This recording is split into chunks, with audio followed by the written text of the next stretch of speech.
ദേശീയപാതയിൽ വലിയ വിള്ളലുകളാണ് ഈ കഴിഞ്ഞ ദിവസങ്ങളിൽ നടന്നത്. ഈ വിള്ളലുകളിൽ നിന്ന് വീട് പണിയുന്ന ആളുകൾക്കും ചില പാഠങ്ങൾ പഠിക്കാനുണ്ട്.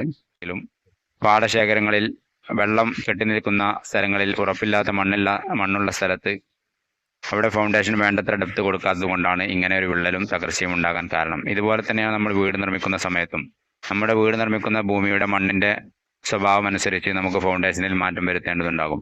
ഇന്ന് പല സൈറ്റുകളിലും കാണുന്നതാണ് വലിയ 2 നിലയും 3 നിലയുമുള്ള വീടുകൾക്ക് മണ്ണുറപ്പുള്ളതാണെന്ന് പറഞ്ഞ് ചെറിയ രൂപത്തിൽ ചെറുതായിട്ടൊന്ന് കീറി ഫൗണ്ടേഷൻ നിർമ്മിച്ച് ഭാവിയിൽ അവിടെ എർത്ത് മൂവിങ് പോലുള്ള വർക്കുകളോ അല്ലെങ്കിൽ കുഴൽ കിണർ അടിക്കുന്നത് പോലുള്ള വലിയ മെഷീനറി വർക്കുകളോ വെള്ളപ്പൊക്കമോ വരുന്ന സമയത്ത് ഫൗണ്ടേഷൻ ഇരുന്ന് വീട് പൂർണ്ണമായും അല്ലെങ്കിൽ ഭാഗികമായോ തകരാനുള്ള സാധ്യത കൂടുതലാണ്. അപ്പോൾ ഫൗണ്ടേഷൻ നിർമ്മിക്കുന്ന സമയത്ത് നമ്മൾ അതിന് ഓരോ വീടിനും അതിൻ്റെ സ്ട്രെങ്ത്തിനനുസരിച്ചുള്ള ഫൗണ്ടേഷൻ നിർമ്മിക്കണം. എല്ലാ വീടിനും എല്ലാ സ്ഥലത്തും ഒരുപോലെയല്ല ഫൗണ്ടേഷൻ നിർമ്മിക്കുന്നത്. വീടിൻ്റെ ഫൗണ്ടേഷൻ നിർമ്മിക്കുന്ന സമയത്ത് എന്തെല്ലാം കാര്യങ്ങൾ ശ്രദ്ധിക്കണമെന്നതിനെക്കുറിച്ച് നേരത്തെ തന്നെ നമ്മൾ വീഡിയോ ഇറക്കിയിട്ടുണ്ട്. ആ വീഡിയോകളെല്ലാം നിങ്ങൾ നിർബന്ധമായും കാണുക.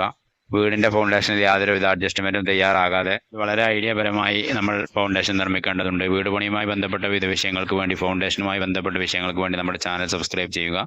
Thank you for watching video SMB Drops YouTube channel.